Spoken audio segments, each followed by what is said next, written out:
Ada seorang menteri yang bilang kalau bukan orang Jawa jangan maksain jadi presiden.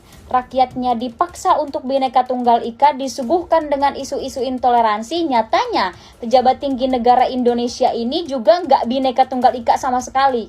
Indonesia sudah merdeka 77 tahun, tapi pemikiran Jawa sentris, pemikiran yang berhak dan boleh dan bagus menjadi presiden di negara ini hanya orang Jawa, masih tetap membumi di pemimpin-pemimpin di bangsa ini. I'm from Java, lebih tepatnya Jawa Barat, tapi kalau memang yang memiliki kapasitas dan kapabilitas yang besar untuk memimpin bangsa ini lebih baik adalah orang Aceh, kenapa tidak? Pemikiran-pemikiran seperti ini seolah-olah hanya orang Jawa yang memiliki kapasitas dan kapabilitas untuk memimpin, sementara dari daerah-daerah lain dikerdilkan. Paling tidak kalau mau selesai dari jabatannya yang diwarisi, hapuskan Jawa sentris. Di podcast itu juga dijelasin bahwa akhir-akhir ini banyak banget yang pasang baliho tinggi-tinggi, tapi kan kita nggak tahu isi otak di balik orang yang ada di baliho itu seperti apa. Masyarakat Indonesia tidak diajak diskusi intelektual. Pembahasan terkait bahwa menjadi presiden itu harus Jawa, itu juga nggak ada intelektualnya sama sekali. Gini, 2019 itu politik identitas itu udah parah banget dan berefek sampai hari ini. Jangan sampai kasus Jawa sentris ini melebar lagi dan memperparah kondisi bangsa ini. Selama tidak ada dalam aturan undang-undangnya bahwa yang boleh dan berhak menjadi presiden di Indonesia itu adalah orang Jawa, mau itu orang Maluku, Makassar, Papua, Aceh, orang manapun, kalau mereka memiliki kapasitas dan kapabilitas yang baik untuk memimpin bangsa ini ke depan, kenapa tidak? Ada seorang menteri yang bilang kalau bukan orang Jawa jangan maksain jadi presiden.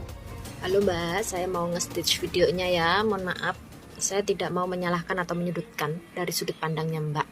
Jadi maksudnya itu tadi Bapak Menteri yang memberikan pernyataan seperti itu maksudnya tuh teori aja Mbak, teori.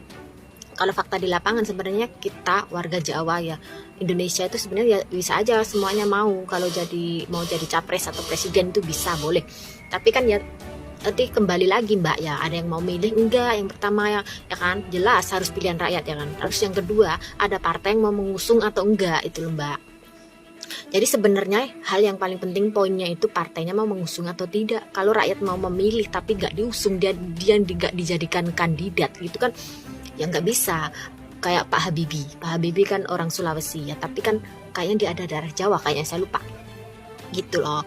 Terus ini tuh kayak lebih ke kita tuh diperlihatkan sama beliau itu realitanya tuh seperti apa ya kan. Selama ini kan dari presiden pertama sampai sekarang kan rata-rata kan ya Jawa gitu. Terus kayak yang dari luar pulau Jawa tuh saya lihat mungkin mereka bukannya enggak mau, tapi kayak gimana ya, sebelum bertarung tuh mungkin mereka udah ngerasa kayak sadar diri ya kalau kalah. Kalau menang alhamdulillah, kalau kalah gimana? Soalnya nyapres itu ya nggak mudah, nggak gampang, biayanya besar ya kan. Partai pengusungnya juga harus mau gitu loh maksudnya Mbak. Itu cuman teori ya, nggak, jangan langsung ditelan mentah-mentah gitu aja. Ya iya sih, kita itu Bhinneka Tunggal Ika ya kan. Semuanya bebas, semuanya boleh. Tapi yang paling penting kan rakyatnya mau milih apa enggak, terus partai itu mau mengusung atau enggak gitu loh. Udah gitu aja. Soalnya kalau zaman sekarang kita rakyat kalau mau milih presiden itu udah pada pinter-pinter lagi. Soalnya udah ada kayak sosmed ya kan, udah ada kayak rekam jejak kita mau lihat prestasinya kayak apa, kayak gimana tuh sekarang kan lebih transparan, enggak kayak dulu lagi begitu.